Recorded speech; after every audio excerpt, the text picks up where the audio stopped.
Greetings gamers, today we're going to carry on our Making a Homebrew campaign series by building out some information on the city-states of Ashk. As we've already talked about in a previous episode, Ashk has no central government and is instead made up of 3 city-states. Well, today we're going to be taking a look at those city-states and working out some information about them and fleshing them out a little bit. In a future episode, we'll be diving deep into one particular city and making it completely, including maps and all the information on things you might find in the city. But today, we're just looking at really broad information to give us a better understanding of our new campaign world. Cities are a great place for an RPG to take place in. There's lots of people, there's lots of interesting things to do, there are lots of shops, and there's always going to be something for your players to engage with in a city. For example, when my players arrived in their first real city, they spent 16 real-world weeks there just going about town, learning things about the city, interacting with NPCs, and making their own quests within the city. I like to break my planning down into sections because this makes it easy to think about one thing at a time and gives me an idea of the sort of things that I want to cover when planning out information about a city. We'll begin by opening up a new Excel page here and then adding some headings so that we can get started. So here we are in a fresh Excel document, and I've added the names of all the known cities of Ashk so far on the left, and along the top I've added some headings so we can start getting some information about these places. A good thing to do while doing this is keep the map to your campaign world handy so you can reference back to it, because we're going to be talking about some of the geography of some of these places, and it's really handy to be able to look at the map and see exactly where your city is. So each of these headings along the top is talking about a specific aspect of the city. Starting out with the land, we're going to talk about the physical geography, where the city is, what notable features there are around it. Is it on a river? Is it on a mountain? Does it have any particular interesting geological features surrounding it? Then we'll move on to the city and describe the layout or anything particularly interesting about the city. Does it have walls? Is it particularly large? Is it the smallest city in the realm? Little things like that. Then we've got the people, where we're going to talk about the citizens of the city, people that live in the city. Are they diverse? Is it one subgroup of dwarves that live in the city, or is it a mixed diversity of humans, dwarves, elves, and all the other core races in the game? Then we'll talk about the leadership, who rules the city, how is it ruled? Is the city run by a mayor? Is it run by a collection of business owners? Things like that. That'll help get a sense of how things in the city get done. Then we'll talk about the law and the defense, whether the city has any unusual or interesting laws, and whether or not those laws are maintained by a specific group of people. Once we know who makes and who keeps the laws in a city, it's good to know who the biggest criminal threat in the city is. Some cities might only have your average petty thieves or maybe a thieves guild, but some cities are going to have very specific criminal threats, and we'll talk about those here. Next, we're going to talk about trade in the city. Is this a trade hub? Are they exporting particular goods, or are they importing everything?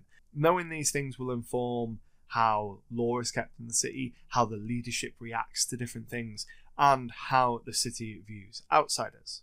And finally, we've got a section for notes, and that's where we'll keep everything that doesn't fit nicely into one of the other categories. So let's dive straight in and get started. Okay, so for this video, I'm going to go through one of the cities, run through each of the headings as an example, and then I'll do some work off camera and we'll talk about that.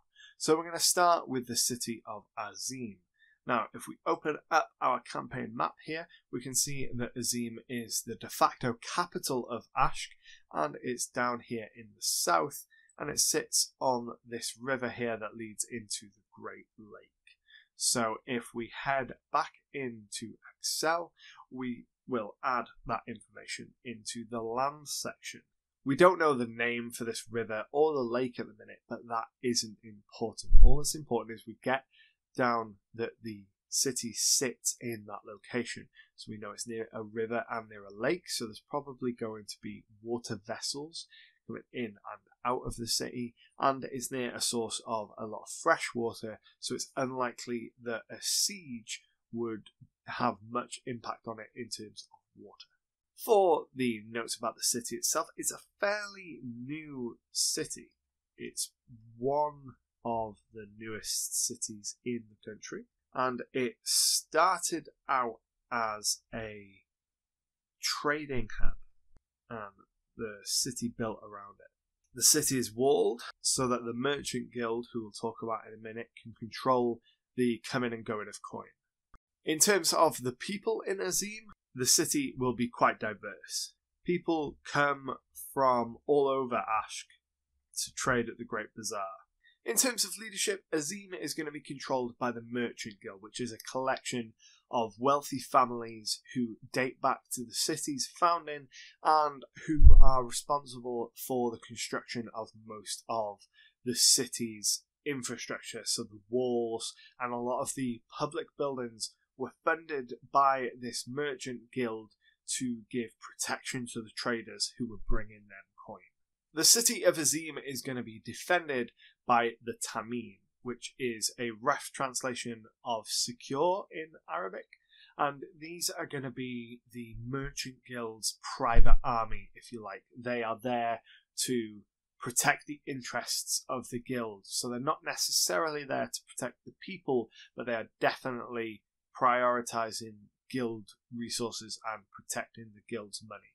The biggest criminal problem in Azim is going to be merchants who don't pay the guild, people that refuse to pay the tax for the privilege of trading in the Great Bazaar. And then in terms of trade itself, well, this is a trade city. Goods are going to come from all over the country to be traded in the Great Bazaar. So in a really short space of time, by using these headings and filling them in, we get quite a good sense of what the city of Azim is, where it is, and how it runs. So we know that it's on a river near a lake. We know that the city is new and has walls around it. We know that it's filled with diverse people, so when our players arrive, they're going to meet quite a wide variety of different NPCs. We understand who rules the city, how the Merchant Guild controls the city, controls the Tamim, who police the streets and protect the guild's assets. So if the players do anything against the guild, if they threaten the guild in any way, then the city's police, the Tamim, are going to come after the players. And we know that the city really looks down on people that trade without the guild's permission, without paying the tax to the guild. And that could come into play if the players start selling items without getting a permit. So they might come to the city, they might not know that you need a permit, and they might come across a less than savoury trader who agrees to be paid under the table. And maybe someone witnesses that, tells the Tamim, and then they get dragged before the Merchant Guild. And then the Merchant Guild say, well, you can either pay us an exorbitant amount, you can be thrown into the city jail, or you can do something for us to pay off this debt. And finally, we know some stuff about the trade in the city. We know about the Great Bazaar and how people from all across the land come to this place to trade and to buy and sell their goods. So I've gone through and added in some extra information about just a couple more of the important cities within Ashk. And as you can see, we're starting to get a really good idea of Ashk as a campaign setting.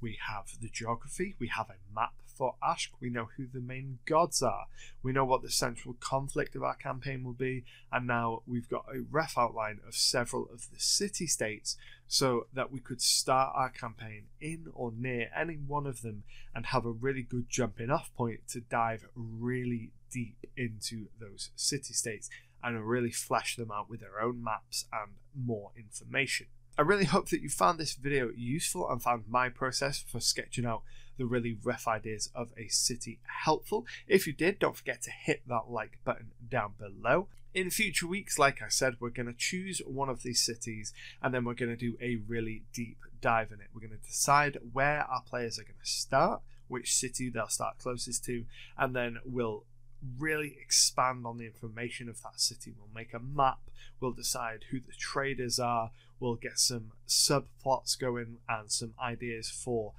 different sessions that we could hold in the city. But for now, we've got a really broad view of several of the locations within Ashk, and we know a little bit more about the country. If you're new here, don't forget to hit the like button and make sure to subscribe if you've enjoyed what you see. I release RPG related content every single week. But until next time, happy gaming. Thanks for watching. If you're new here, don't forget to hit that subscribe button down below for new content every single Friday. And if you want to keep watching, well, there's another couple videos for you to watch just over there. Happy gaming.